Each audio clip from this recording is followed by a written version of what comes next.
What's up, guys? Appreciate you watching this episode of RSG, man. If you may not know, we have just started our Discord channel, man. If you want to be able to sit down with us, have some conversations, have some banter back and forth, come see us. We have an active channel where you guys can talk with Justin and I regularly, and we have race predictions. And occasionally on Sunday, you'll be able to speak to Rod and I personally, and also we'll have guests. And when we drop any announcements or merch, that'll be the first place you can see it. And we'll also have some lucky fans be able to ask some questions to our guests. So hit the link in the bio. Justin Gatlin is the latest in a long line of sprint sensations to emerge from the USA. Gatlin got a good start. Look at this man coming through now. Gatlin. What a fantastic performance from Gatlin. It's all about Gatlin. Ultimate goal is to be one of the best sprinters in history. And what a fantastic performance from Gatlin, and look at the time. It's the American leading the Jamaican at the moment. He knows he is the world champion. Justin Gatlin is the world champion here in London. What's up, everybody? Back another episode of Ready, Set, Go. We in the building, and you know who I'm rolling with, man. I'm rolling with the bearded wonder himself. He in the building, man. What's going on, man? Rodney Green. Man, appreciate the intro, man. I thank you so much, man. But I also would like to thank all our listeners, man. That you come up to us when we're in public and you tell us you enjoy the show. We do this show. We started this show for you guys. We put out content and try to help our listeners understand track and field more because we want to be your track ambassadors. So we thank you guys so much. Please like, subscribe, look at your phone. Please press subscribe on your phone. I couldn't tell you how many times I looked at somebody's phone. They like, we like this show. They watch all the shows and they're not subscribed. Hit that subscribe button and share. Tell a friend, man. We thank you guys. Yeah, man. It ain't taking no money out your pocket, man. Just push that button. Boop. Help us out, man. That's going to help us be able to expand more, do more, deliver more content, and be able to create something that you all would love to see more often, you know? So please hit that subscribe button. But let's jump back into this, man. What we talking about this week, which is we saw an individual step onto the track and this dude rolled out. We don't hear his name in the track space very often, but he's caused a lot of ruckus in the last year. Tyreek Hill. Tyreek Hill went out there, jumped into a track meet, and he went and ran 10:15, win legal. What's your thoughts on that, man? Man, this is my thoughts. For everybody who was like, oh, Tyreek ran 10:15. Tyreek can do these type of things. He's a hybrid athlete. You know what I mean? He does his football training in a hybrid form. Kind of like Christian McCaffrey, right? He does train football, but most of his drills to keep fast, they're track drills that he uses. So it tells me if he was to jump and focus on track, he would definitely be this fast. And let's not forget, as a U20 athlete, Tyreek Hill was exceptionally fast, running under 20.3 for the 200 and running 10-1s and 100. This is somebody who's done this before. Let's not act like he's just a Johnny-come-lately football player that hopped on the track and is trying to do this. He actually has a background in track and field. So let's just say, theoretically, this race between Noah and Tyreek or Tyreek and Speed or anybody else happens, and knowing that Tyreek plays professional football, but he has less prep time to get himself ready, right? Are you going to be impressed if he goes out and drops anything faster than a 10-1 that he's already dropped? Shoot, if he's been training for track and he looked pretty solid when he ran his 10:15, right? We would in our track world, we would definitely call that his opener. If he continues to train, whoever's coaching him or in that world who's got him here, he would naturally have a drop with either better competition or more reps against competition. We call a max rep, which is a race, right? That naturally will happen. Do I think he can run faster than 10-1? Yes, I do think he can run faster than 10-1. If I was Noah, I wouldn't take this very lightly. Did you see the sign that he flipped when he won? It said Noah could never. Did you see that? I did see that. I did see that sign. I actually commented on a post that was on his page on Instagram. And I said, great job, but you need a better sign, man. Noah jogs at 10:15. You know what I mean? And so many people agree with me. They were like, yeah, Gat, yeah, I was thinking the same thing. Listen, don't get me wrong. I'm truly impressed with Tyreek going out there with the prep time that he has between football and really going out here and racing, right? And he woke up talking about the comment that I made. So it was a little bit back and forth between me and him. It was like, okay, cool. Like I saw what he said, but he really feels that Noah can't rock with him. He really feels that way. And I love that confidence about him. And I believe that he really can run faster than a 10-1. Clearly, this is showing. I'm loving his start. He's getting out, he's changing gears, and he's really punching and running through the line. He looks like a real sprinter. Seriously. But the sign, bro, Rod, man. Don't fall into the whole Noah Lyles kind of that banter, bro. Like come with something a little more creative than what Noah has already used, which is Tyreek could never, right? Ooh, Tyreek could never. Then you come across the line and say Noah could never. Like, yeah, Noah has. And he's jogged that and he's done faster, way faster. So you got to come with something a little different, man. A little different. Which is true. I don't think in their negotiations they would be negotiating 100. Now, if Tyreek's running 10-15, he has to be hovering through that 60-meter line. He's definitely in better shape than he was when he ran the 60 and 6.7. He has to be hovering through that 60-meter line, and I would say about 665, 660. I would say, right, which is pretty respectable, pretty fast in our sport, right? I don't know if he goes 50 meters with Noah. I don't know, bro. I don't know. The thing is, he's going to have to Tyreek's really going to have to soup it up to the point where Noah's going to feel so confident that I could beat you at any distance. Like, come on, you think I could beat you in the 40 yards? You know what I mean? Like, he's going to have to really pump up Noah's ego to really feel that way and kind of bait him into a shorter distance than 100 meters. Let's be honest. That's what I'm saying. That's what we're agreeing. We're definitely agreeing. I'm not saying that Noah has that gear change at like around maybe 50 to 60 where he punches really hard and vamps all the way through. But for 50 meters, man, with the start that Tyreek has, you know what I mean? Around 30, I see Noah kind of matching him, but that line is going to come very quickly at 50 meters. So I don't know what they negotiated, or is it still a negotiation of what the distance is? 60, I have Noah for sure. 50, the shorter that distance go, if they go 40 meters, man, I don't know, man. And I'm with Noah, but that 40 meters, man, but that, I don't know, man. I'm just saying. I think they should run 55 meters. A 55-meter race. I think that would be a really good race. Because Noah's getting ready for his season. And if he's healthy and strong, he's going to be priming and peaking soon in July, right? So this race is really going to happen. And they talked about whispers of happening in July. Let's make it happen in July. Clearly, if you heard the interview of Tyreek, he said this is his season opener. That means that I have other races that's coming up. That means that I'm going through a whole season that I'm going to run some races. And that means that I am on the lookout for people like you, pew, people like you, pew, people like you, pew. I'm gaining respect in a whole sport that I really don't even run. You know what I mean? But let's be clear. At 10-15, he would have beat some people. He would have beat some people who actually does this for a living right now. Not a lot, not our elites, but he would have been in the mix. 10-15 right now, and the wake of our sport puts you in the mix. You know what I mean? You may have 998, then you may have a 1002, and then it's 10-1s. You know what I mean? 10-2 pulling up the back end. So let's not act like 10-1-5, he ain't placing. He is in the mix.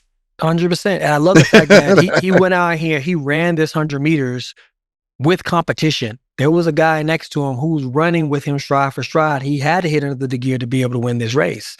So that shows me that he's not just out there just running fast like a 40 yards with no one next to him and he's going to rig up when somebody pulls up on him. This means that he's ready and primed for a real competition race. So anybody out there, if y'all see Tyreek on that heat sheet, and you in that same heat as him, don't take him lightly. don't take him lightly. Don't take. Don't Listen, take him lightly. for a guy his height, dudes his height, running faster than 2020 and a 200 is always dangerous because that means they have really good top end. Really good top end. They are motoring. And for him to hold his top end the way he did in that 100, he didn't break down towards the line. He ran through that bad boy. Like, I would definitely not take him lightly. He taking your lunch money. 100%. I gotta say, shouts out to Tyreek, man, because, you know, he could definitely take that bib that he had for Noah and he could do route running, catching footballs, getting tackled, and he can show that same things that Noah could never. And Noah could never in that field, in that sport. So Tyreek gains respect from me, definitely, because he came out and he did the right way. I'm gonna run your race. I'm not gonna sandbag it and run in the grass or run on the street or run an unorthodox amount of meters and say I'm fast. I'm going to run 100 meters, starting blocks, pistol, opponents, and I'm going to run a time that's going to make everyone raise their eyebrows. And he did that. So hats off to the fastest football player that's out there, Tyreek Hill. A funny thing, they're both signed by the same company. He signed to Adidas Football. He had on some Adidas spikes too. Make it happen, man. Make it happen. Adidas, make this happen. Make this happen, Adidas. Make this. What y'all doing, man? Make it happen. This should have been happening, man. Should have been happening. So other races that happened. Let's talk about other races that happened this week. It is Ashton Hall, the mega influencer on social media, the big buff guy, and Speedy. Ishowspeed, right? So Speed and Ashton got together and had a foot race. I don't know why Ashton took on this challenge or if Speed talked him into taking on this challenge, but it was a heater. And I don't mean just a heater in the run. It was a heater because it was a lot of controversy going on. Speed beat him the first time around. Ashton fell. Okay? So he stumbled probably 15, 20 meters into the run. They're running on grass, barefoot, right? So they out here hood running already. Stop sign, stop sign. Stop sign, light post.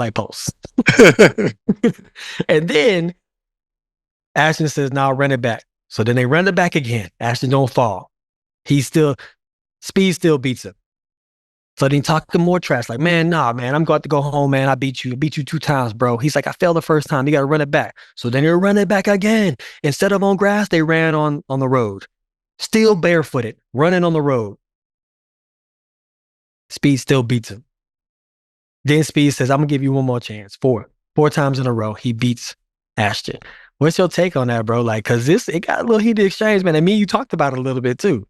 Look, Ashton admitted that he baited Ishow into the race because Ishowspeed says he is the fastest content creator out there, almost vying to be the fastest celebrity, right? Ashton Hall wants to be that. So if he would have beat him one time, we seen how he puts out videos. He would have put out the video of him beating Speed to be the fastest, and I think he has like 17 million followers, being the fastest social media content creator. That's what he did it for. It backfired. Ishowspeed is a real freakish kind of kid. He has athleticism. You watch the way he backflip. He has real bounce. He doesn't really train like that. I mean, you look at Ashton Hall, he trains all day. He's doing running videos all the time. So he has a lot of reps. So I was betting that in his head, he kept racing because in his head, he was like, all right, each rep Ishow would get tired because he wouldn't have stamina. And Ashton is running all the time in all these videos. He has the stamina. So he thought he would have probably end up beating Ishow. But listen, man, that athleticism that young man has, he is I would love to see him actually really test himself and do maybe like an 8-week training. And I saw him on the phone with Usain Bolt. So I don't know. I don't know what to make of that. But yeah, that's my take on that. I mean, it it was Usain in the video saying, "Hey, you running fast. I can help you run faster." And Speed loved it, man. I guess Speed and him connected. They got each other's phone numbers, so they're gonna talk. So you might see some things from Speed. I mean, Speed might even take it serious enough to where he says, "I'm gonna train for the Olympic trials." So you might see Speed at the Olympic trials, bro. Real deal, I think if Speed was to run today, if he was to try to run and actually get in a 100-meter race like Tyreek Hill, I would definitely give him somewhere around 10, 10-6, 10-7. I definitely, if he runs faster than that, I might be a little surprised, but I definitely think right now, no training, just him putting on some spikes and trying, I think he's around 10-6, 10-7. You think so? I would have given him 10-3. So. I give him 10-3. You give him 10-3? No, that's Mondo. I give him 10-3. No, I ain't giving him Mondo. Mondo is 10-3. I'm not giving him Mondo. I would give Speed 10-3. I would give Speed 10-3. Sure. I ain't giving him 10-3. I think 10-6, 10-7, I give him that. That's a high school kid's time, which when I was coming along, you would have won state with that. Now it's an average high school kid's time. You're right, but I can't give that to him based on, I feel like I know, watching him in that race with Noah, he would have faded bad. He would have faded bad the next couple of meters. So that's why I feel like he might jump out at 10-3. You mean like if he trained, he can get to 10-3, but right now he's not nowhere near 10-3. That's what you're saying. No, right now I'm saying if he put on some shoes today and ran a race, he would run 10-6, 10-7. That's what I give him.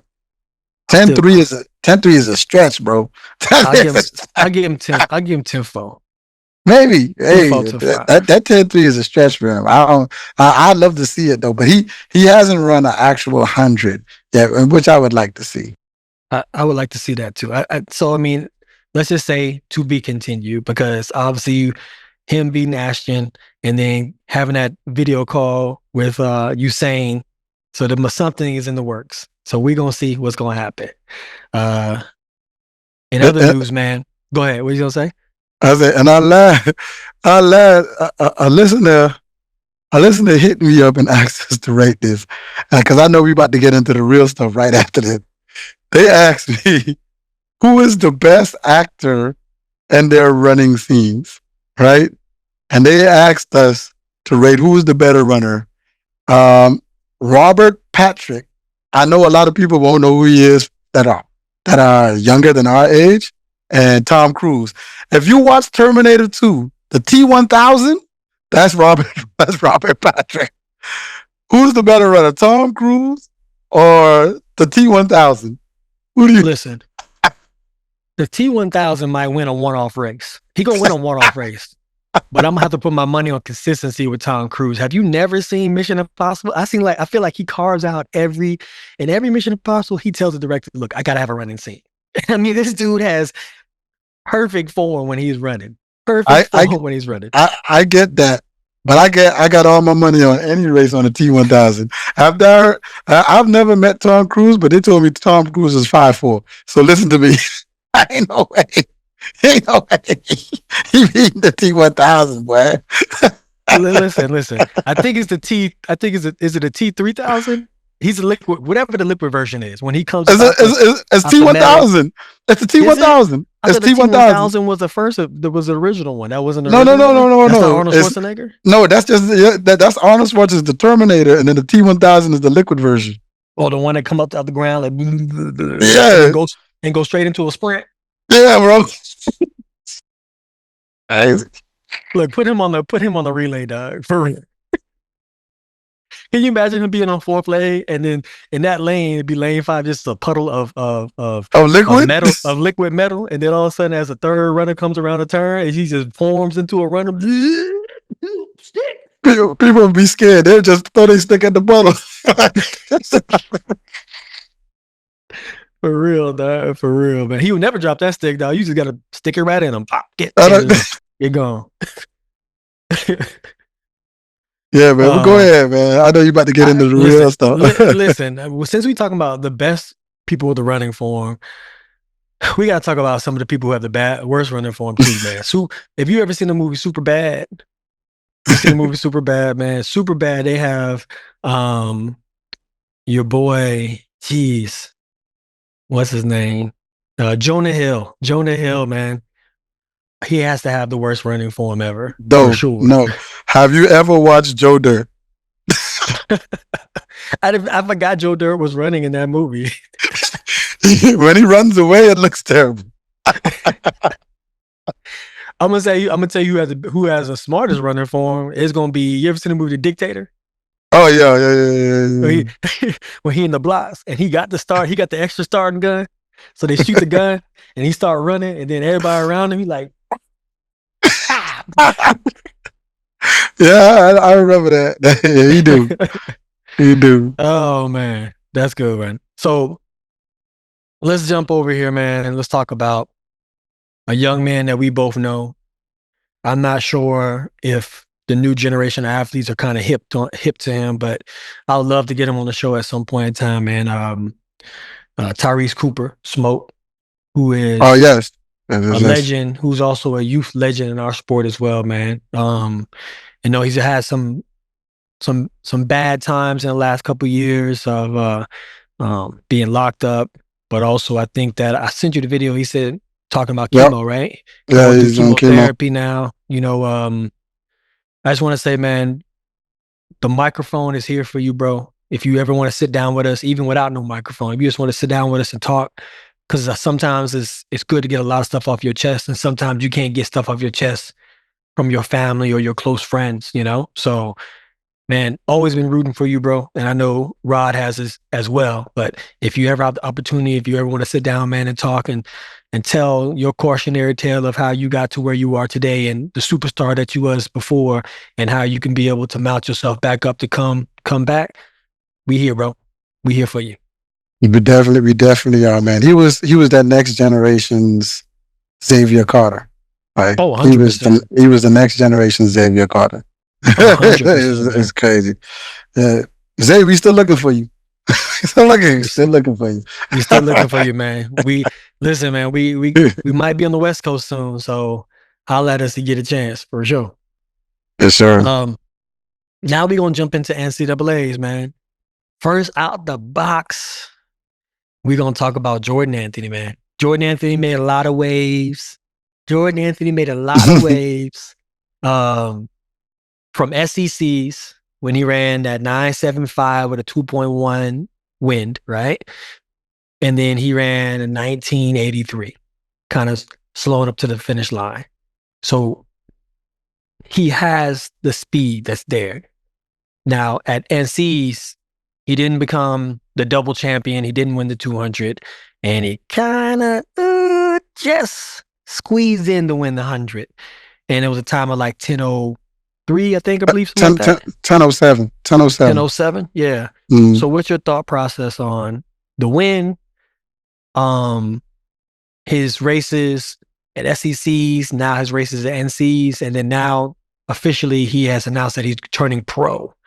So he has left NCAA rankings and now he's a runner in the professional world. What's your thoughts? For that young man, I think I'd like to hear what his process was of him trying to double. I've heard his pre-race speech of, how he wanted to attack NCs after regionals. He definitely got the job done in the 100, fell short in the 200. But him going pro in track and field, I always wondered what he was going to do because he's a football player also. My thoughts are him going pro, him understanding when he goes pro, and we say this all the time, how things change on the professional level. You can ride the rest of this wave as a collegiate athlete trying to make teams and develop. But his next year will probably be his toughest year of track and field. Because as he comes into the professional ranks, he will not be at the top of the pyramid. He will be at the bottom. I don't care how good you are. That's how it flips. That's how it shakes. I've only seen in my history, I ain't going to say in the history of track and field, in my history, one person who've leaped, or a few people who has leaped from the collegiate ranks straight to the top. And one of them being Jeremy Werner. That boy went from NCAA champion to Olympic gold medalist to Olympic world medalist. I mean, to world medalist. That transition, I don't know if you know somebody else in our time who's done that. I don't know. Everybody else had the transition of something else. Do you know anybody else? I mean, I don't know anybody that has gone from that level to become a gold medalist within the next year. You know, even though it was the same year. He won in season. The Olympics was that year. I'm thinking of somebody in my head. I got to come back to that one. Listen, somebody in the comments going to tell us. Somebody in the comments going to tell us who has dominated the collegiate ranks and within that same year turned pro and found on top of the podium. Yeah, and dominated that year and then kept on dominating the next year after that as well. Because that's what we're talking about. Because, you know, the gamble is, I mean, you hot, you in shape, you strong. So you're deadly, you know what I mean? Because all that hard work, dedication, race strategy, and your collegiate season is at a point where you're peaking. And now you can use that same peak and go into senior nationals and you can roll out at senior nationals. You know what I mean? If you able to gauge your rest period correctly, you can roll out at senior nationals. You just find that a lot of runners have gone through SECs, regionals, nationals, and then have to go back and go senior nationals. So that's a lot of rounds that you constantly have to run over and over again, not just one-off races. So, but chat, let us know who we all know that falls into that rare air category right there. I was going to say LaShawn, but then I remember LaShawn had to meet Jeremy. Exactly. I was like, I forgot. Yep, that's the moment too. It's the same thing as Allison. Allison bypassed college and went straight pro, but her first year, she took the L from Veronica. Yeah. And again, from Veronica. You know what I mean? So it took a little while for, you know, those great athletes that we see to really get on top of that podium in the professional ranks, even though we know that they have it, you know? But that, like I said, what I think is not definite. There might be one out there. But I know a lot of people are real researchers. I am not a real researcher in that realm, but I'm saying from my memory, I could only remember one, and it was Jeremy Werner. But yeah, I just want his team to really focus on that, man. Focus on what the next level is going to look like. Focus on his goals. Focus on life without college, I don't know what it'll look like, if he still will have his training room, if he still will have massage therapy. Life without collegiate races, because now his fall would be that much more important now. You know what I mean? So would he stay in Arkansas? Would he leave Arkansas?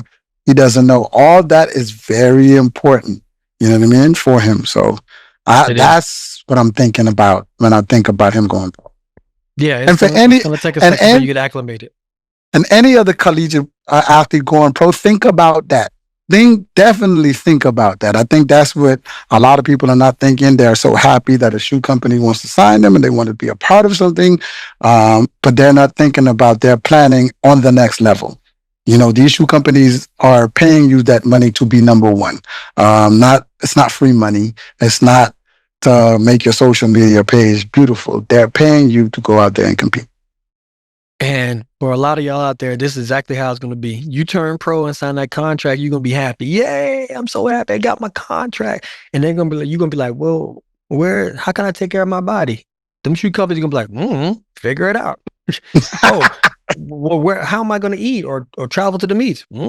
Figure it out. That's how it's going to be now, because now you are a professional athlete. But when you look at your contract, it's written like you are a independent contractor. And that means that you have to find all the things that's necessary for you to get your job done. And once you get your job done, that's when the money is the payment. You know what I'm saying? Bonuses and everything like that. So just be aware, how Rod was saying earlier, it's like that pyramid is going to flip. And it doesn't mean the hierarchy, meaning the people who are going to be above you. It's going to be the people who are more experienced in that realm.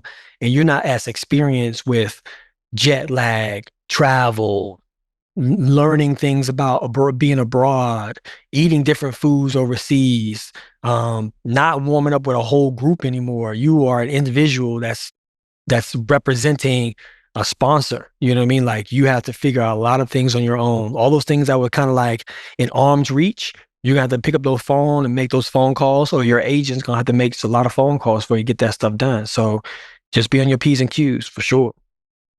Another thing, we have a lot of young coaches that are coming up, that are coaching a lot of these stellar young athletes that probably would be presented with opportunities to turn professional early or get some type of NIL deals or anything like that. As these young kids turn pro, what I want them to keep in mind, talk to the more seasoned coaches who've been doing it for a while in the U.S., the Bobby Kersey's, the John Smiths, Dennis Mitchell's, the Tangers, the Lance Brahmins. That world of coaching is very different when you have to coach abroad, right? If that kid's never been abroad and you've never been abroad coaching and know how to navigate through that world, y'all will be learning together, and that is a recipe for disaster. He can't be learning and you learning too as a coach. So I implore all the younger coaches or even older coaches who are coaching some of these younger athletes, if you've never been to Europe and you want these kids to be in diamond leagues and such, you better go learn. Ask somebody, talk to somebody. I hope we have something niche where there's a course, or maybe we could create one. But the coaches need to learn how to travel with an elite athlete and how to take care of these elite athletes while they're overseas. Because you go to sleep in Germany, you wake up in Oslo, go to sleep in Oslo, wake up in London, you know what I mean? And you have to keep performing at a high level every time. Ain't nobody gonna care about, oh yeah, he got sick because of the meet in Germany. Nobody cares. All they gonna see is the race on TV in the bad time. Bad time. And listen, and you're gonna have some stories to tell. You remember the time me and you traveled, bro, and we were stuck on the tarmac and the plane wasn't moving and they had to fix something on the plane. Literally, they made us sit on the plane for 4.5 hours on the plane. They did not deplane us. Your boy Rodney took a nap. I'm said I'm gonna go to sleep for the whole duration of the plane. By the time I wake up, we're gonna be almost there. We sat as long as he slept. He woke up and was like, we there? All right, we there? Well, we never left the ground. 4.5 hours he slept. He was doomed after that because he couldn't go and sleep after that no more. I could not. And those are things that you have to deal with that you never know that's going to be in front of you, man. Like those wild, crazy stories of losing sleep, being in the airport for 48 hours, not knowing what's going to happen, riding on trains instead of planes. Yeah, all that. A lot of coaches, they're going to be learning as they learn with the athlete, because yeah, like the shoe company going to give you that travel budget.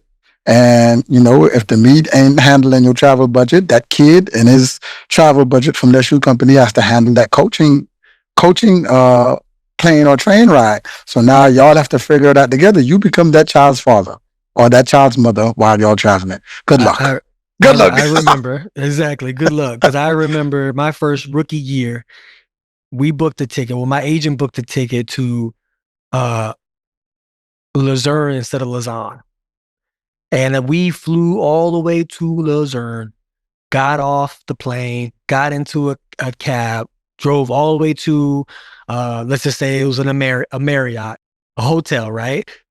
And once we got to the hotel, we checking in, we looking around, we don't see no athletes. And the people at the front desk looking at us crazy, like, what y'all doing here? And we checking in, we're like, oh, we checking in for the meet. They was like, I'm so sorry, there's no meet here. I was like, yeah, it has a meet here. Just look at this right here. We looked at it. They looked at the paper and says, sir, you're in Luzerne. You're supposed to be in Lausanne. That's a whole different country. Listen, I almost lost my shit. I'm like, because one of my fears was getting lost in Europe. Like, just getting lost in Europe. And that was officially, I was lost in Europe at that point in time. But everything bounced back, got on the plane, got to the right place, was able to, get to the race without a hitch. So, Did you win? That's what the people want to know. Did you win? I don't know, man. I'm gonna say yes. The likelihood of me winning, it was like around my rookie year. So yeah, I think I probably won the race. Maybe. Like, I'm gonna give it to myself. Listen, if you haven't watched our Joseph Fonville episode, it's our last episode. He talks about his first year overseas. I would tell all of our younger listeners, if you plan to turn pro, listen to his story, and he will definitely explain how it feels to be overseas in your first year. He is the latest one who came out with a deal with ASICS, who had to understand what it was like turning pro. So in that episode, he explains it. I would tell you to listen. And then in our Discord, if you have any questions, just drop them in at Justin and I. We'll help walk you through some of those things that may be a nightmare overseas. Exactly. So let's get back to NCAAs. So events and feats that kind of stood out to us. This young lady, Savannah Sutherland. Savannah Sutherland, the 400-meter hurdler from Michigan, who went out there when the gun went off and pushed turbo and did not let up. She went out there and broke the collegiate record, personal best. I'm gonna get to that. She broke Sydney's record as well. You know, all the C's and the P's and all the world leads and everything. Elemental P's. Yeah, the elemental P's. She did all that right there. I think she had the second fastest time in the world right now from that event that she won at NC's. She ran a 52:46. And I mean, when this lady was gone, this young lady was gone. She's Canadian by birth, so she's running and competing for Canada. She's a senior, so this was her last year. And listening to her comments after her race, what she said about her race before it even went off, she said, "This is my last time I'm gonna wear this uniform. I want to do it with pride." And that supercharged her to go out there and break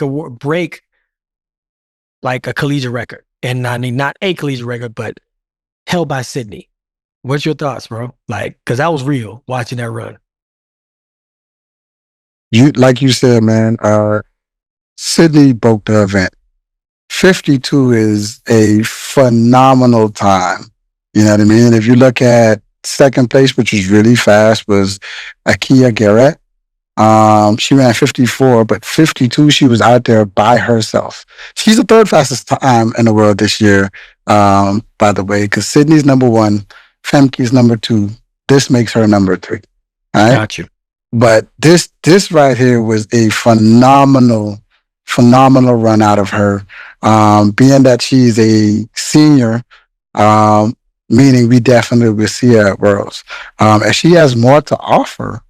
She shakes things up for that bronze medal, you know, for everybody else who's in those races. Because 52.4 ain't nothing to be like, oh yeah, we don't have to worry about her. No, you have to worry about her. Going back to Canada, to her Canadian nationals, she doesn't have to run that fast. She could run 55 maybe and pull it off.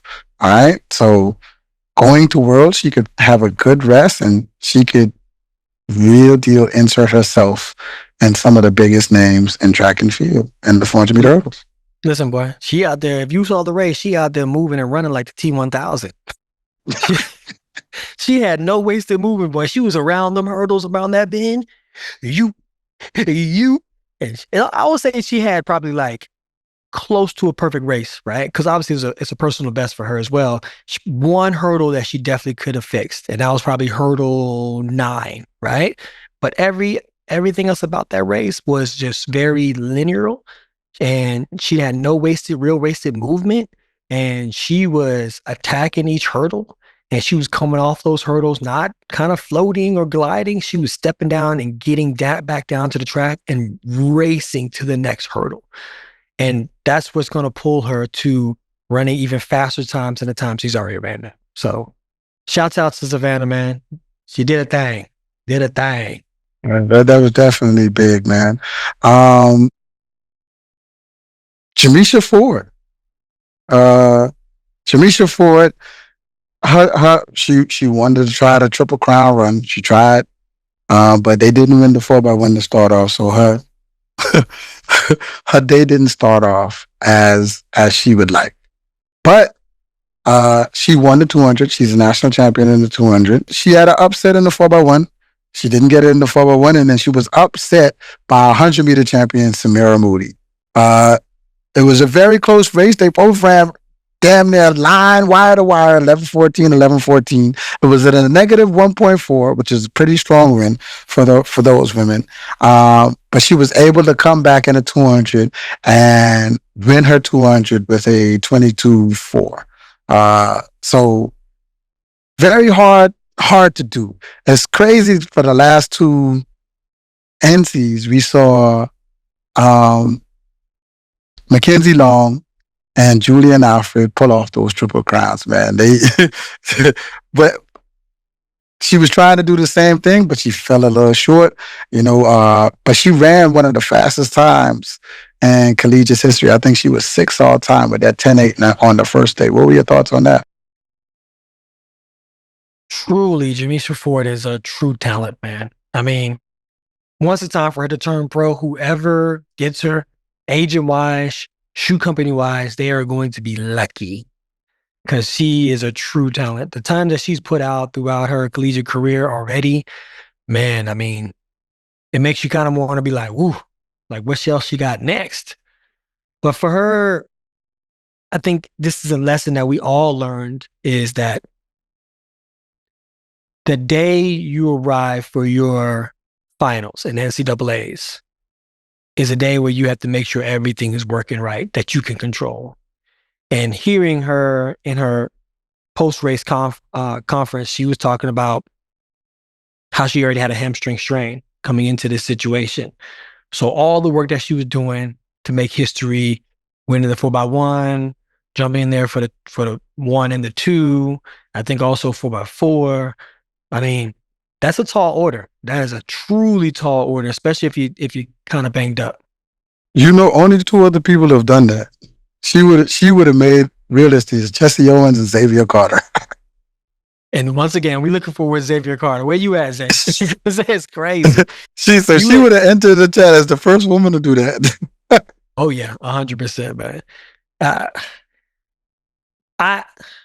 Man, it's just so tough because I know like those are the moments you wish everything goes right. You want to go out there and you feel like you're destined to win the NCAAs. It's a big moment. It's a truly big moment. And then from this point on, it only gets bigger because now you have Olympic trials, Olympics, nationals, world championships. All those things are going to pale into comparison when it comes to NCAA finals. So it's all about being ready for those moments and executing on those days too. True. We got our next champion, man, in the 200. So he is the indoor 200-meter champion and the outdoor 200-meter champion, Carly Makaru. I hope I said that right, bro. From Kentucky? From Kentucky, 1984. He is tied with the second fastest time in the world with Kenny Bernard. I said it was a really, really good race. I had my money on Charamba, man. I thought that was going to happen. But just like indoors, Carly was like, nope, it's me. That's me again. Indoor and outdoor NCAA champion. That is a very tall order that he was able to stand 10 toes on. 10 toes on. What were your thoughts on watching that race? Listen, I mean, that's a big feat to win indoors and to be able to come back outdoors and win. And you remember when we was at Tom Jones, he's the guy that pulled up in the 200. He hurt his hamstring at Tom Jones. So he's been injured on and off through that process of getting ready for nationals, bro. So for him to go out there, get lane 9, and pretty much run a glorified time trial to come off that turn to run a 19.8, that means he was ready to run, man. He was ready to run. That was his for the taking. He took it, for sure. Definitely. I enjoyed that. Was there any more races that you enjoyed at NCAA that would stand out for you? Man, I mean, it was so many, man, but I know we short on time and we got a lot to talk about too. But yeah, let's jump into it, man. What's the next one you want to talk about? We got a couple topics. We're gonna talk about the 300-meter world record by Karsten Warholm with the big 3 running. I feel like that was a setup. I feel like when you listen to Ryan talk, Ryan, like I'm gonna open up my season with a 300-meter hurdles. He's like, oh yeah, that's cool. You know what I mean? Me and someone made a bet. I tried to tell him, and this is not me betting against Ryan. I just know from the year before, Karsten Warholm had the world record from before. So he kind of knew his way around this little 300, right? So he had a strategy and everything. I know Dos Santos has been racing all season. He had to travel to get there, but Warholm been there. You know what I mean? So with Rod was like, oh yeah, I'm happy. I got these happy legs. I'm good. Shoot. He ain't got more foot speed than me. To his surprise, Warholm did. That last 50 meters in that 300, but that boy put on them jets, that boy was gone. That boy was gone. What was your thought about that race? It was an exciting race. When I saw the list, I was like, oh, these three racing in the 300? Oh, this is amazing. It was a gimme race. It was Warholm's gimme race because, like you said before, Warholm has been doing this 300 hurdles at the beginning of his season for the last 2 years, bro. He owned the world record already. So he already knows how to run this race, right? And it's not just you can say, oh, well, you just take 100 meters off and it's going to be easier for everybody. It's a different kind of cadence. It's a different way you attack that race. And it actually fits into Warholm's race strategy when he runs the 400 hurdles. Warholm gets out like a bat out of hell, bro. We know that. We've seen him in the 400 hurdles. And he's just relentless. He doesn't let up. It's almost like a catch me if you can. So if you're taking off 100 meters and you're going to give him 300-meter hurdles, it's a catch me if you can kind of situation. And he knew that that's what it was. So it fell right into his wheelhouse of how he executes his race. And that's why he dominated that race. Now you flip it over, Rye got his lick back. They just went out there and ran the 400 hurdles, and Rye came out and dropped a hell of a time, you know what I mean, in that 400 hurdles to beat Warholm and Dos Santos. So you can see how bringing in the 300-meter hurdles to make it an official race, an official event, it's a whole different kind of race. And you got to have a whole different kind of strategy to be dominating in that race. And it's going to give Warholm a different place to live and thrive. Like, all right, guys, y'all, peace out. Y'all battle it for these 400 hurdles. I'm going to drop down into the 300 hurdles and keep on winning these goals. Hey, he did that, but Rod definitely got his lick back. And his interview, he was like, yeah, 300 was fun, but yeah, this is what I really prepared for. These 400-meter hurdles. But listen, him and Dos Santos, they look like they told Warholm at the corner, hey, hold this, and then they just kept riding. They both broke the meet record. Warholm and Dos Santos broke the meet record at their meet, 46:54, 46:68. This was the first time any of them went under 47 seconds for the year, which is very, very, very swift. Let's keep in mind the world record is 45:9. Can we have a world record on site? Because we're more than a month and a half away from Worlds, bro. Could we see it? Yeah, I think we could, especially in this race. I mean, look, Dos Santos feeling himself. He had an amazing campaign through the Grand Slam, so he knows what he's capable of doing.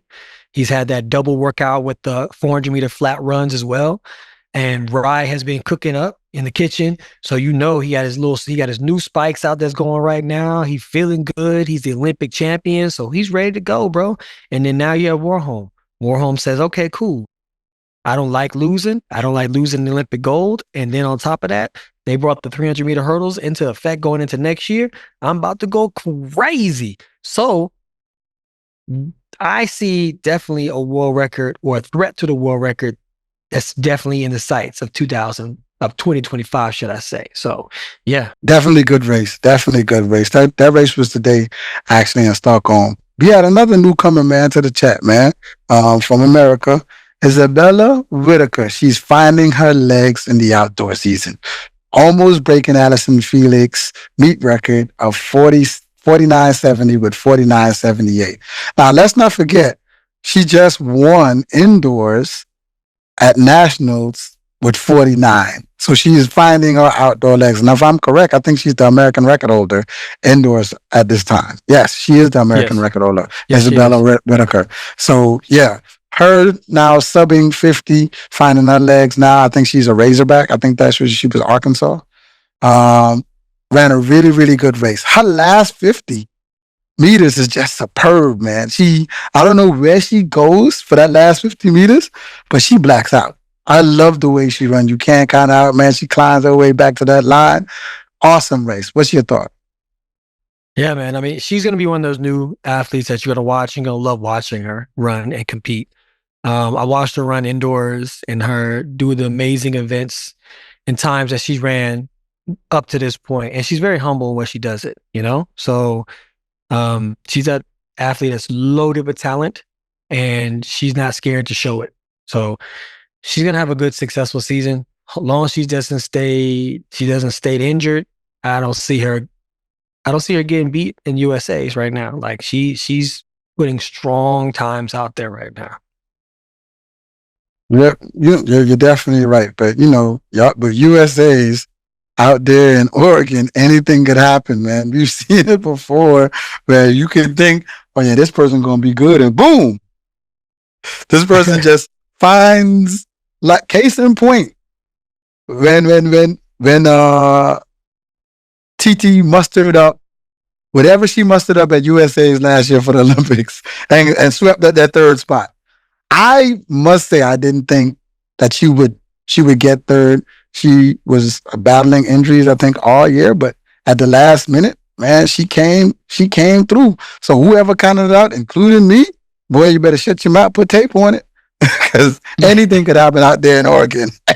Anything, especially if the races are close, man. Oh, you're right, 100%. Hey, we had a highlight just a couple weeks ago where we asked, where is Tyra Davis-Woodhall? Where is Tyra Davis-Woodhall? 7:05. And she out there jumping, man, screaming in the cameras like this. That's what she doing. She's scary to me. How she do it? Shout out! Listen, she is scary to me. She is scary. She is very scary to me. I mean, I did ask. I was like, I want to see Tyra jumping. Hey, she's jumping. She's jumping at the doggone box. 7:05 is not a slump jump. She's what I think she's 0.02 off the world lead, but this is her opener. This is her opener at 7:05. So, you know what I mean? It was very great to see. I was asking for her, and I got her. And listen, you asked and you received, and she definitely gave you what's needed right there, boy. 7:05 out the hole. Salute to her, man. Shoot, speaking of some of the field events, man, Mondo out there just breaking world records. Like it ain't nothing, bro. Bro, the second place wasn't even 6 meters. Is he jumping on his own? He jumped 6:28, bro. Like, is he just in a class of his own? We have never seen anything like this of any sort. He is definitely, you would definitely say like, oh yeah, like he's the Bolt of the event, but nah. In this event, he's better than Bolt was at his event. He is, man, this is the king. He is the king at pole vault, undisputed.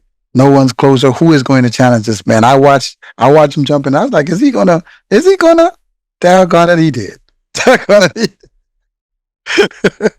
Man, Mondo's just being Mondo, man. Mondo being Mondo. Like, he oozes excellence, bro. Like, he reminds me actually more of Sydney than he does Bolt. Because I feel when I look at Sydney in the 400 hurdles, I feel like she's mastered it. She knows when she's ready to go out and break a world record. She knows when she's able to run fast. And a lot of people get caught up in the fact of, this is my personal record, my best. The stars aligned that day. My execution was on point.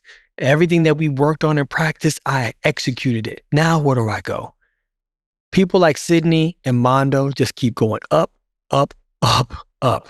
They're on a whole different level. They're on a whole different planet. They're not even in the stratosphere. They're on a whole different planet right now, chilling out, talking some alien.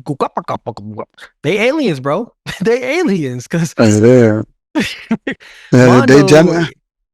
generational athlete. Generational athlete. He beyond generational. He is the standard. You understand? He is the standard of excellence in pole vault, bro. He's a standard. Like, he's only going to push the pole vault you know what I'm saying, further along as the event, because people are going to be like, 590 is not going to cut it no more. 580 is not going to cut it no more. 660 is not going to cut it no more. You got to be better than that to even be close to being a threat, to make him even sweat. This dude is commanding victories left and right. There's nothing less. So listen, bet on Mondo. Bet on Mondo, man. Bet on Mondo. Listen, for the comparison, what I want to show some people with the pole vault, that is just ridiculous. I can't say, man. Salute to Mondo, man. You got to talk about some other things, but salute to Mondo. Shoot, Femke Ball. She's one step closer to the world lead who Sydney McLaughlin already has at 52.0. But she broke her own meet record with 52.11 and Oslo. Very, very good run. But I want you to notice who got second. It's our former world record holder, Delilah Muhammed, breaking 53 seconds in the first time and maybe about since she's been back. This is amazing for her. Amazing for her. You know what I mean? I was very happy to see it. She said that this possibly may be her last year running. Listen, at 52, I don't know. But I want you to be happy in whatever you choose to do with your track career. But I am very happy to see you go under 53 seconds. You know, salute to Femke Ball. But Delilah Muhammed, that was a superb run, knowing a little bit of what she's been through. And once again, you know, Delilah has been running through the Grand Slam gauntlet for the last couple of meets as well. So that shows you what kind of shape you got to be in. For her to drop a 52 and saying this is your farewell tour, she's the epitome of I'm going out with a bang. You know what I mean? It's going to make you second guess and be like, should I leave or should I kind of stay? I just dropped a 52. You know what I mean? But she going out with a 38. Bang. all I can say about Femke Ball is he's back. I've been wanting to say that, dog, because where have you been? Where have you been? We want to know, where have you been? But where have you been? You've been working hard, because coming out running 52.11, yeah, you handling business. Wherever you been, that's cool with me. You do your thing. Yeah, she is. She very, very good, man, but she ain't got that world lead, though. Sydney got that. But she coming. She coming. It takes time, man. It takes time. Next on the list, man, the 800. Emmanuel, man, first guy to run sub 142 flat. Very fast race, 141.95 and 800. A lot of people don't know how fast that is. That is very swift. Anything under 144, anything 144 or better is very quick. So 141 is really moving. Let's keep in mind the world record is 140. What was your thought on the race, man? It's heating up. The 800 is going to be that sleeper race that no one is even looking for to do something crazy.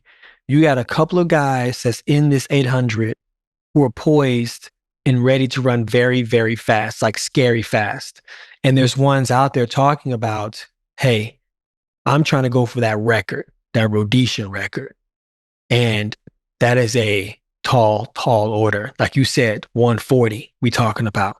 But for guys to even chip away to get to 141 and some change, that means that if it's done the right way, at the right time, with the right competition, we could see something that could be truly, truly amazing in the men's 800 meters. And I'm here for it. Listen, Justin, you had fifth place was 142.77. I was fifth. Yes. Fifth. 1, 2, 3, 4, 5. Fifth. Exactly. And the current world leader was not in the race. So that's crazy. Yeah. It's crazy. Yeah, man. That's crazy, man. The hurdles, man. The hurdles, your favorite event. Women's 100-meter hurdles. My RSG watch young lady has won. At 12:33, she grabbed the meet record from Brianna McNeil. And she making her way down. She beat Akira Nugent, who was going through the Grand Slam gauntlet. Like, what are your thoughts on that, man? Listen, it was an amazing race, man. But listen, I'm telling you, this young girl, Grace Stark, she ain't gonna let me down. She ain't gonna let me down, man. She gonna podium this time. She gonna podium this time. Once again, I mean, listen, she's on my watch list as well. Grace is a true talent, right? Now, I think what kind of makes her inconsistent is the fact of how she puts her races together. Now, mind you, we're talking about the women's short hurdles where it's like a grab bag. Anybody can win. The top dogs are always trading off wins back and forth. But for her to come out here and put together a great race like she did, run 12:33 just to edge out Akira Nugent with a 12:37, that means that they were fighting for that win. And that pressure was on, and Grace came away with that W. So that tells me that she's putting her race pattern or her race strategy together very nicely, because 12:3 is a nice time. Very nice time. Those are times that's going to get you not only on the podium, but the top of the podium. If you can run the gauntlet from prelim semis and then drop those kind of times in the finals, you're looking to see something shiny around your neck, for sure. This is true. But the difference between her and Akira Nugent won't have to battle as much people going back to Jamaica. Going back to Jamaica, she would only have to race against Danielle and a few other competitors, but Danielle is the only one who's rivaled her at that type of speed of 12:3. Now, Grace Stark, she got a few people, all right? She has Masai, she has Nia Lee, she has Christina Clemens, she has Aaliyah Armstrong, she has I know I'm forgetting some people, shoot, lay it to my head now, but she has a whole lot of people who can definitely get the job done going through there. And don't forget the collegiate athletes that are going to go to nationals. This is true. Now you still got some riders that you weren't even anticipating that's going to step to that line and still drop some good times. This is true. Yeah, but the hurdle is just so competitive in the U.S. now. Like it could be anybody race. God forbid you clip a hurdle. Shoot, you got Alicia Johnson still. You know what I mean? You got a lot of people who you will have to get to. And regardless of what they're running now, once they get to where they're going at USA trials, 12:36, I think, didn't make the team last year. 12:36, which is crazy. I find it crazy that every year a lot of 12:2s isn't ran. You either run 12:3 or you run 12:1. But the 12:2, they just skip over. I don't realize, you ever realize that? You have no 28s, 23s, 25. They just skip over. I'm gonna run 12:30 or I'm gonna run 12:17. That's what we doing. I think I've only witnessed two 12:2s, and that's one come from Brianna and then the other one coming from Kenny Harrison. So true, I seen Joanna. Joanna ran 12:20. Yep. Yeah, which is crazy, man. But that is the most. For right now, that is and like I say, it's right now because the 110 hurdles is heating up too. That is the most competitive race on the track. Absolutely. Now, go ahead. You want to take it? No, you take it, man. You take it. I took the last one. Hey, all I can say is in the last couple of weeks to months, we've witnessed a great rise from MJ Wooden.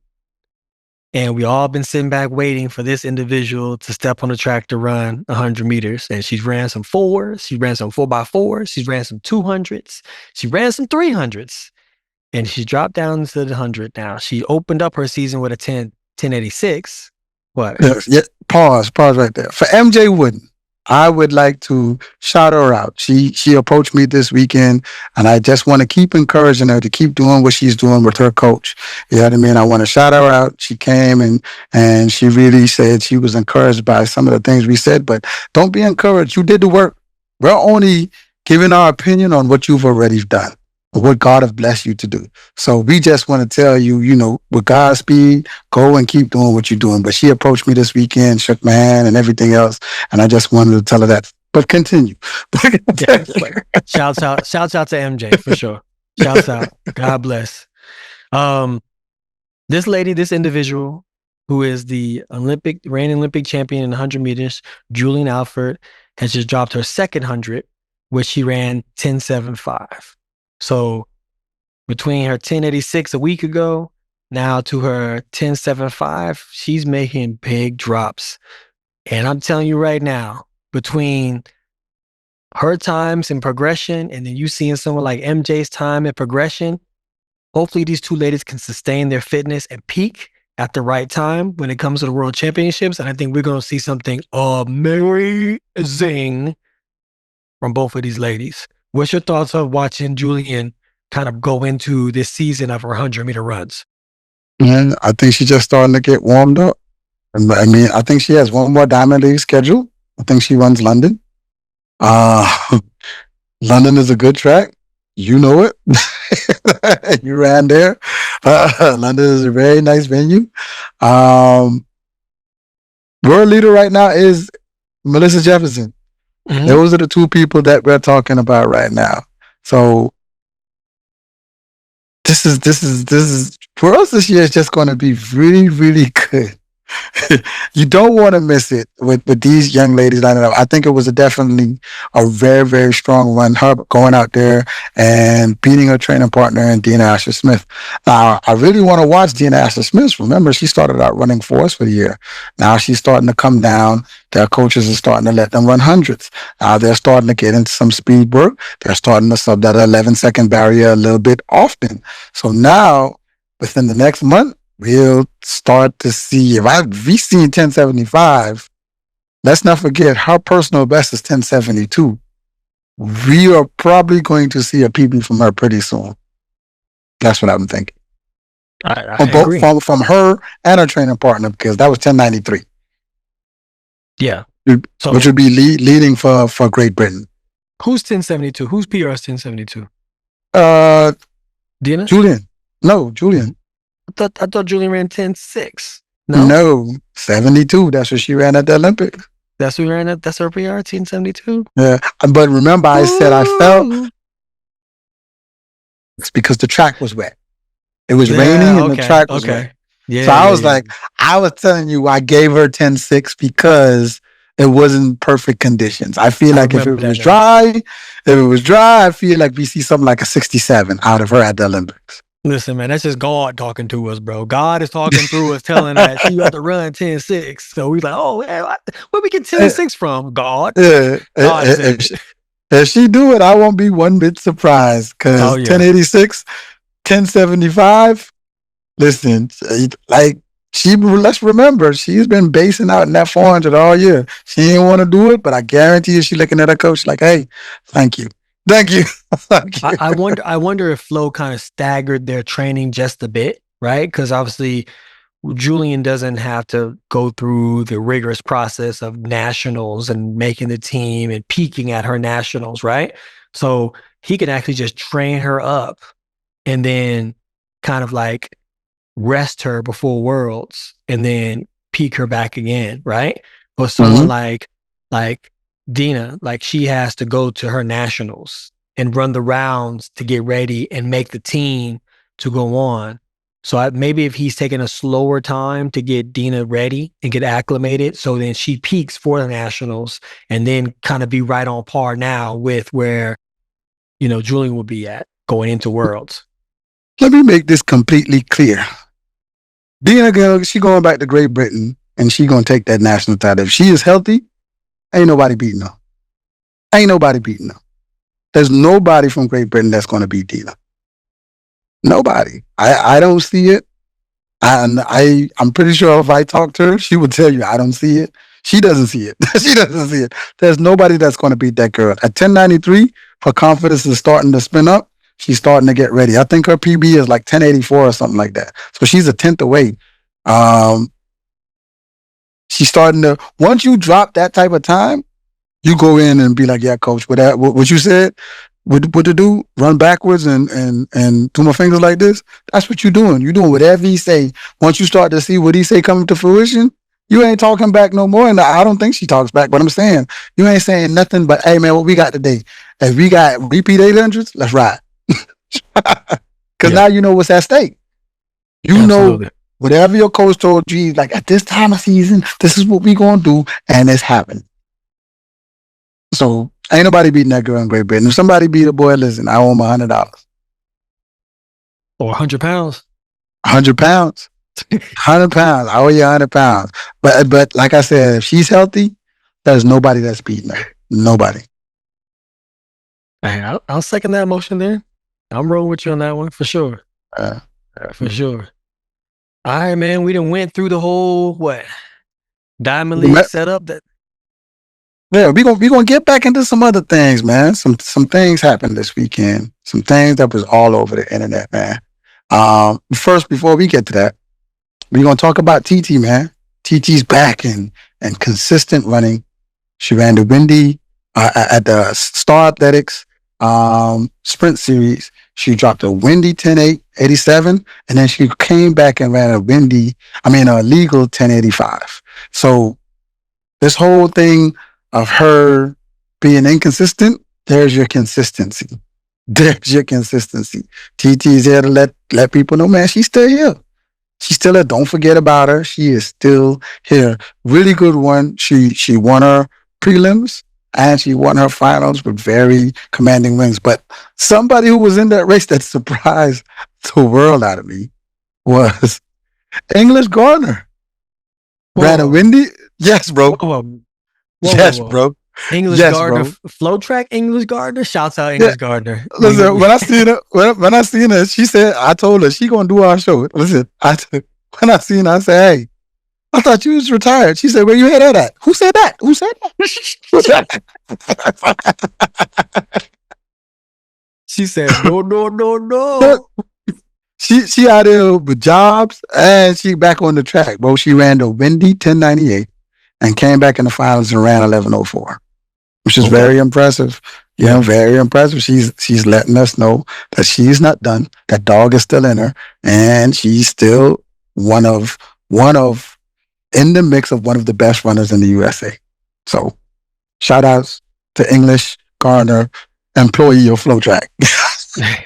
Shouts out to English, man. I mean, I know English since she was like in 7th grade, bro. So, I want to see her do well. You know, she's one of those athletes, kind of like a Trayvon, where they've been riddled with injury that's kind of sidelined them, especially when they start to get going. They start to run fast, and then boom, they get an injury. They start to get going, they get healed up, they start to run fast again, boom, and they have an injury. So I hope that everything works out for English, man, and she's able to have, you know, the season that she's looking for and get the career back where she wants it at. And we want to see you more on Flow Track. Like, let's hear more of your takes for sure. So I know you over here double dutying right now. You over there talking about it and you being about it. So let's see what's up. Another runner that was in that race who ran a really good race for our opener because she's been riddled with injuries was Aaliyah Hobbs, 10.89, right behind TT Terry. You know what I mean? She's showing that she still could get the job done. You know what I mean? We haven't seen her indoor, we haven't seen her outdoor, but she snuck into this meet to kind of drop one, and she dropped a big one with the 10.89. So we have a nice field that's rounding out for the U.S. women. I love that. I love that for Aaliyah too, man, because she traditionally has to go through her phases of like, I gotta do indoors. That's gonna set me up to run my 10.8s or outdoors, and she didn't have to do that this season. And she's still out there running her 10.8. So, you know, shouts out to her. I hope everything works out well for her, and I hope she stays injury free. And this time around for nationals, put it all on the line. Put it all on the line for that finals. 100%. Who rounded out third in that meet was Rosemary Schumacher. I hope I said her last name right. I'm gonna just say Rosemary from Nigeria. She ran 11:03. She just left college last year, so shouts out to her, man. She rounded out the field with third place. Gotcha. Shouts out to her for sure. So what else we have, man? I know we had some a lot of headline news that hit. We had a couple more runs from some youth star athletes, and then we had some shocking news from leagues as well, man. And then we also seen Bolt. We seen Bolt go out there, do a little 3-point stance, move off the line. So it looks like Usain is getting back into shape, man. You know what I mean? I sent him a happy Father's Day text, man. I said, all right, man, you can't be scaring this new generation out here, act like you about to get ready to run, man. They not as strong and tough as our generation was, man. They gonna lay down for you. It was good to see him, man. You mean the crowd really welcomed him back? I didn't know that was Julian's first time meeting him at the last meet. So I mean, it was great to see them two together, man. Two Caribbean athletes out there trying to conquer the world. So it was definitely good to see them. And other news at that Star Athletic meet, man, there's a video going around about Maurice Gleaton and Christian Coleman. Lambo Lay. The young man, he ran 987 in the heats, and then he ran 982 in the finals. They traded words that wasn't very, very becoming of both of them. But what I don't want to focus on them trading words. I mean, the internet is already focused on that. I want to focus on how they apologize to each other.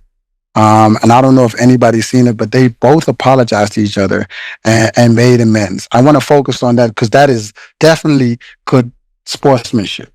What I definitely like to see, I love the energy of it, because the energy was almost like a football energy, a clash of the Titans. You know what I mean? But we could have done better without the words, the violent words of going back and forth, right?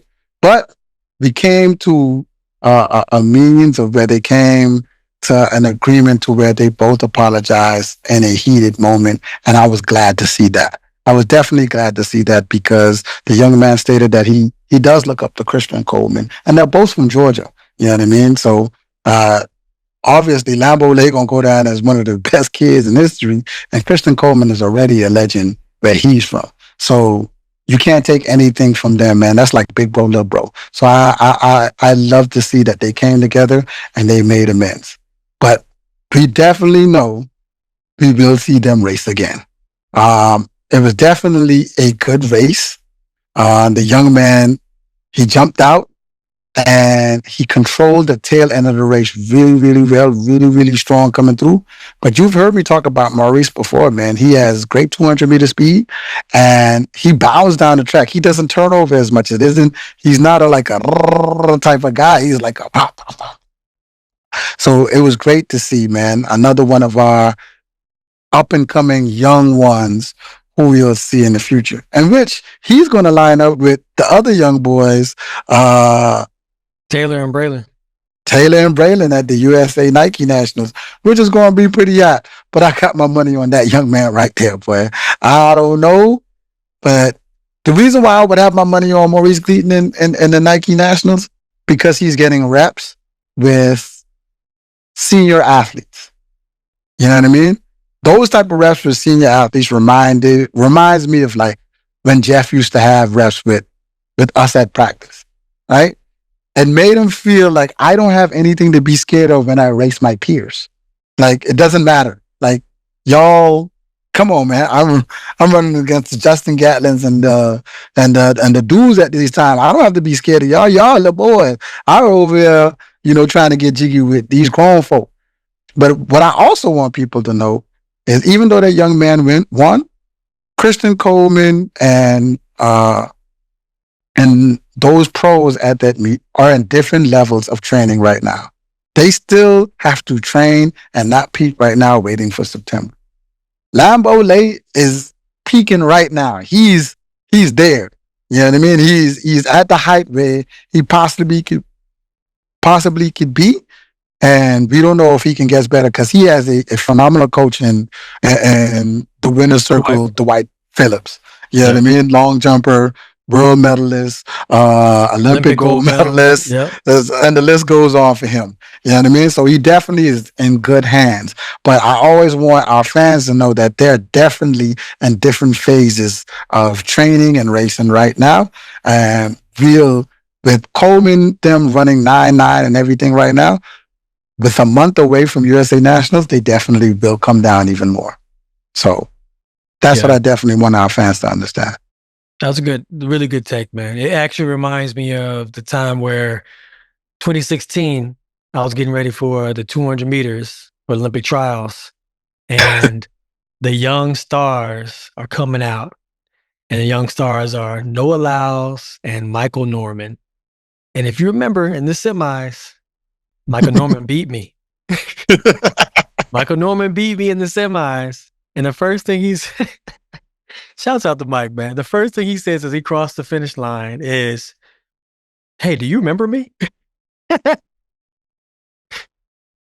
He didn't trash talk. He didn't say, "Yeah, man." He didn't do none of that, man. He just said, "Hey, man, do you remember me?" And I was like, "Of course I remember you, Mike," because he did the elite program, and I kind of helped talk and mentor to the elite program. So I think what has changed a lot is that these young athletes nowadays realize what the professional realm consists of, or they have an understanding of it now, and they don't revere certain professional athletes because I know I can do that too. I know if I do this, this will lead to that. In our generation growing up, it was, how do you even turn pro? We don't even know. Like, how do you even get into this club? So your level of revere that you have for those professional athletes back then, you held them at a higher regard. Like, you were like, man, that dude just did this and that, and that's crazy. Nowadays, you got to worry about these young stars eyeing you, putting you in the crosshair, because that's going to give them more notoriety sometimes. And that puts the pressure on the professional athletes to be like, look, I may lose to this guy today, but I cannot lose to this young dude right here or this young girl right here, because our sport is built off of what have you done for me lately, the new shiny thing, and who's the youngest, who's the fastest. That's what's going to get the attention. So to protect your best interests, it's the fact of you got to know how to make sure you keep certain young athletes at arm's length as you battle these guys that you're constantly battling week in, week out. I think it's just like how we said earlier, man. Maurice Gleaton is definitely in good hands. He's a talented athlete, but he's with somebody who understands the gauntlet and what being a pro is, how to take care of his body and what to do. You have a lot of talented athletes that might not be in the same hands. So what some of the young kids got to understand, you got to respect these people who are pros. Reason being, as you become a pro, a younger kid is going to be in that same position as you just exclaimed. You know what I mean? And it'll be the same thing, because if I remember again, Noah was in that race too. You know what I mean? And we watch what Noah has become. But now you will have kids when Asama Singer beat Noah Lyles. It's the same thing. You know what I mean? So you have those younger kids who have nothing to lose. They have nothing to lose because 1, they're 18. 2, they're not contracted. 3, they're racing their idols, so they're leaving it all on the line anyway. They don't understand Go ahead. They don't understand the pressures of, okay, when it is on the line. You know what I mean? You was out there at a track meet, and I understand, but can you do it under the real lights, right? And with his coach, they're going to have to coach him to that, because when you walk into that stadium and it's 50, 60, 70,000 people, and they say on your marks and everybody go quiet, most people's legs turn into spaghetti. Who will rise to that occasion? Who will shrink in that situation? You know what I mean? Or even when you turn pro, when you read as, I can't run against these kids no more. I got to travel overseas and I got to do all these things. So there's so many moving parts. You want to make sure you respect the OG, so that OG can try to give you maybe a nugget here and there. He might not give you that nugget while he's racing you, but on his way out, he might be like, here you go. to help you on your way. Facts. Exactly, man. Yeah. So moving on to the next topic, man. There was an announcement that was put out maybe a couple of days ago, and it was about Grand Slam track and the cancellation of the LA leg, which is the final leg of the Grand Slam. There's a lot of things that's been swirling around of why they're not running the LA, from the political uneasiness that's going on out in LA to the fact of money ran out, or it wasn't significant funds to finish up the season for them. With that being said, I think the people who are moving and conducting the Grand Slam are smart enough to realize, like, okay, we have a really good thing going on here, and we're not going to mess this up. Like, if it was better for them to not do LA and then be able to save face and say, hey, we're going to re-up on the back end and we're going to see you guys next year, because they made a product that is successful. It's not a theory anymore. We've watched 3 successful Grand Slam runs happen. And in that process, of course, there's small things and nuances that could have been better, where they chopped it down from 3 days to 2 days, and seating looked better, and television airtime was more condensed now. So it's a moving and working progress that really happened, right? So, but what's your thoughts? What do you feel on that? Because I think that caught a lot of people off guard. Everybody in our sport, if we want our sport to be bigger, we have to rally to support things of this nature, right? Old and new, past and present. You know what I mean? We'll have a lot of people sitting behind their desks and at their computers. I know that ain't going to work. Oh, that's so stupid. But these are the people who are not really putting up dollars or even giving their ideas on how it can work. They made a business decision. They didn't want to, I don't know if they say economic reasons. Economic reasons is, when I hear something like that, I hear, hey, we're not going to go bankrupt trying to save face by putting on this last one. He did say they will be coming back next year and trying to reinsert new investors. By saying that, you have a sellable product right now, right? Like you said, it's not a theory anymore. They've seen how it works. You have actual numbers now and not fabrications of what you can see what the breakdown is. This is a business, right? Everybody know most businesses operate in the red in the first 3 to 5 years. You know what I mean? You got to figure out the kinks. You got to figure out how it go. You know what I mean? And see how these things go. And I think this is the step that they're taking to try to be more successful in the next year coming. Now, Grand Slam creates competition for the Wanda Diamond League and every other meet, but I think competition is definitely good, because as we can see, as he brought that purse, the higher purse at the Grand Slam, Wanda Diamond League had to actually up the ante on some of their purses, or all of their purses, during the Diamond Leagues, which was very good for the athletes. So even if you say you hated it, guess what? The Diamond League can't say, oh yeah, we're going to give y'all less money. Now they done upped it. So it was good even in that regard. You see what I'm saying? Mm-hmm. Athletes who didn't like it still benefited from it in some adjacent way, which is crazy. Yeah. So if Mike's doing that and that's happening, let's figure out a way to create something to where the athletes can get paid, we could be more exciting and everything else. So that's my take on what I thought about Grand Slam being canceled. No, I agree with you 100%. I definitely hope this is not the last. And a lot of people out there have mixed messages or reviews or their own opinions on the situation. And I've seen a lot of people say, you know what? It's time that as a sport, we rally together, right? Like, bringing in new events. Let's not just off rip, just dissect them and tear them down and be like, oh, this should be better. Or they should have had this, or they should have do this. Let's kind of like take the opportunity to kind of say, you know what? Let's support you. Let's get it up and going. And then say, hey, this could be better. We can fix this and get better. We'll never kind of get out that range of the being a professional sport with an amateur mentality if we don't kind of come together as a union would or as a collective would and say, let's push our sport to be better for the good of the sport. You see what happened. If you bring in a whole nother event or a whole nother league, like you said, it pushed the finances up across the board. People who have never even touched the track at a Grand Slam now can earn more money in a Diamond League because of the rivalry that it caused. So if that's the case, athletes, spectators, people who are just fans, you should want to push the progress of sports that we love into a direction where it's going to benefit everybody. Because now if it's more money being made, then it's going to be a demand for it to be more televised. And then now you get to see more personality and personas. And then who knows where else it's going to take it to, right? Let's hold off on the super constructive criticism and just say, hey, let's make it more mainstream. Let's get it there first. Mm-hmm. Let's focus on solutions rather than our anger. I'm tired of seeing cornhole.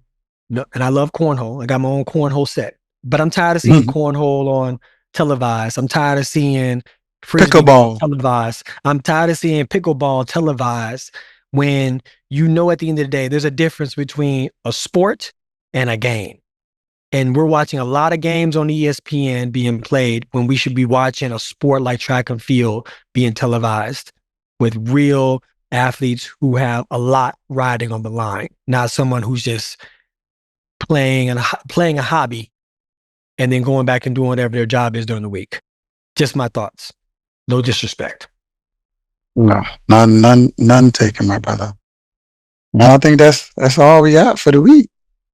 I think we're good, brother. I think it's good, yeah. Yeah, man, shoot. Well, definitely check out our Discord. I think we are over like 300 people in our Discord now. We want to thank you guys for being that much in our Discord. We appreciate it so much. Look out for us. We might be bringing something a little fresher and newer.